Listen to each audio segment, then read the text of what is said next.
One of Louisville's strongest health advocates has died. Thank you so much for joining us here at 6:30. I'm Alex Dieterer. Wendy Novak was a philanthropist and advocate for kids and adults with diabetes. The death of Wendy was confirmed by her husband David Novak today on social media. Tonight, WHAS11's Connor Steffen spoke with people who knew her best and details her life. When it comes to Louisville legacies, she's worked so hard for all of her life, really, to help eradicate this disease. None may shine as bright as philanthropist and advocate for those living with diabetes, Wendy Novak. Well, it gives you an idea of the commitment and fight and grit that Wendy Novak had. In a post on X Saturday, Wendy's husband David confirming her passing, writing, quote, "The love of my life, Wendy, has passed at the age of 71, after living a magnificent life in spite of struggling with diabetes since the age of 7. She is now in God's arms. God bless you, Wendy, and thank you for being you." Through the run of her whole life, she thought she would never be able to be a mom. She's got a beautiful daughter, Ashley, worked her way through that. Here's Ashley speaking about her parents last February, when Louisville Forum honored the Novaks with the Fleur de Lis Award. I have two incredible parents who have instilled in me a core belief that every person can make a difference in the life of another person.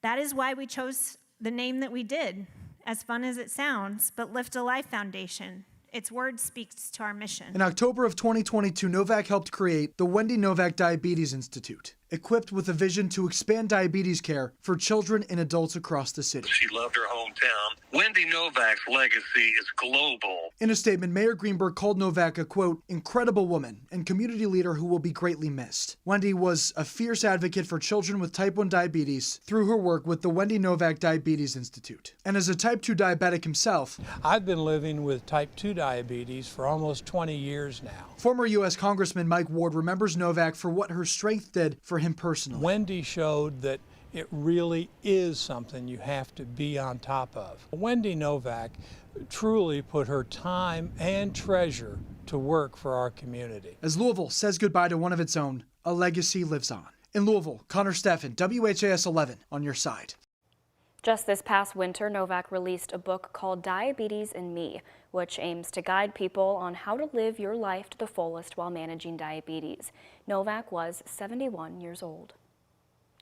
We are now learning new details after a man was injured following a police shooting in Clark County last night. Charlestown police say they were called to a home early Saturday in regards to a man making suicidal statements. Police were able to locate the man's car on 9 Penny Nature Reserve just outside of Charlestown. Police say they found the man on one of the trails with a handgun. The man was allegedly arguing with family members. Charlestown police say Major Brian Gilbert, a commander, shot the man to gain control of the situation and preserve the lives of others present. The man was hit in the stomach and eventually life-flighted to U of L Hospital, where he is expected to survive. Indiana State Police are now handling the investigation. We're going to conduct a very thorough investigation. We're not going to rush things. And that information will be presented to the Clark County Prosecutor's Office.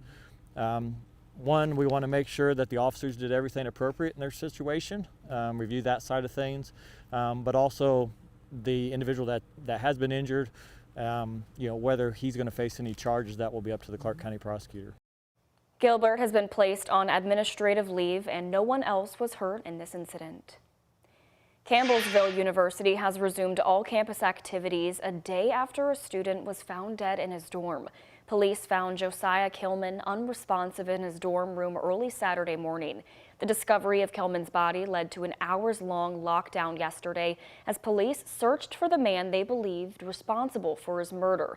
That's 21-year-old Charles Escalera. Just before 6 yesterday evening, Escalera was found, which ended the hours-long lockdown and left the close-knit campus grieving and searching for answers. It's a small community. It's a small university, so everybody probably pretty well knows everybody. So we just need to keep the community as a whole in your prayers and thoughts. Tonight, Campbellsville University plans to host a vigil in Ransdale Chapel. It will begin at 7 p.m. Campus, family, and community is invited to join. A man is dead after a head-on collision on New Cut Road Saturday evening. Just before 9 last night, officers responded to New Cut Road and Brown Austin Road. Police say when they arrived, they found two cars had crashed head-on into each other. Police say the driver of one vehicle was not wearing a seatbelt and had fatal injuries. The driver of the second car was alert and conscious and refused medical attention. LMPD is now investigating what caused this crash.